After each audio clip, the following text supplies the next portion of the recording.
नमस्कार, स्वागत है आपનું बात भारत की चैनल में। हूँ છું ધનંજય શુક્લ અને બાત ભારતની ટીમમાંથી ઉમરેઠમાં છે। મૂળ વાત એવી છે કે નડિયાદ ડાકોર હાઈવે છે એનું કામ આણંદ જિલ્લા દ્વારા થઈ રહ્યું છે।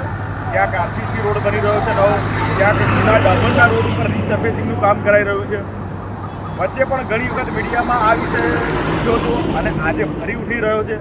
એનું કારણ છે કે જે જૂનો રોડ હતો એ તોડ્યો હતો અને તોડીને એના કચરાનો નિકાલ કરવાનો હતો। પણ તમે જોઈ શકો છો કે એ કચરું ને જૂનો તોડેલો ડામર, માટી, પથરા બધું આ વરસાદી પાણી કાઢવાની કાંસ છે। ઉમરેઠમાં જે પાણી ભેગું થયું હોય વરસાદમાં એકઠું થયું હોય એ કાઢવાની વરસાદી પાણીની ખુલ્લી કાંસ છે। આ કાંસ દ્વારા આગળ તળાવમાં પાણી જતું રહે છે, જેના કારણે ઉમરેઠમાં પાણી ના ભરાય એના માટેની આ વ્યવસ્થા છે।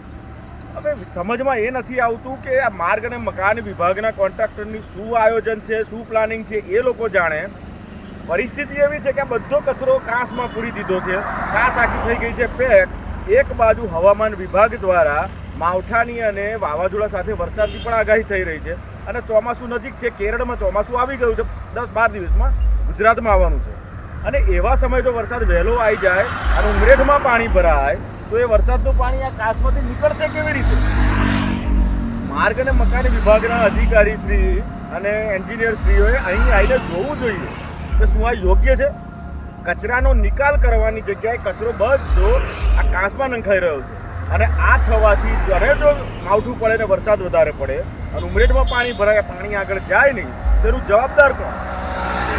શું યોજના છે, શું આયોજન છે? ઉમરેઠના નાગરિકો અને મીડિયા તરીકે અમને ખબર નથી પડતી, પણ હા સ્પષ્ટતા કરવી જોઈએ માર્ગ અને મકાન વિભાગ દ્વારા કે આ કઈ યોજના, કયા પ્લાનિંગ હેઠળ કાંસમાં કચરું નંખાઈ રહ્યું છે અને જો વરસાદ પડે ને કચરાને લીધે પાણી ચોકઅપ થાય અને પાણી ભરાય તેનું જવાબદાર શું માર્ગ અને મકાન વિભાગ રહેશે કે તેમના કોન્ટ્રાક્ટર રહેશે? જોઈએ આગળ ચોક્કસ આપણે અધિકારી શ્રી જો મળશે તો એમની પાસે જવાબ લઈશું અને એમને પૂછીશું।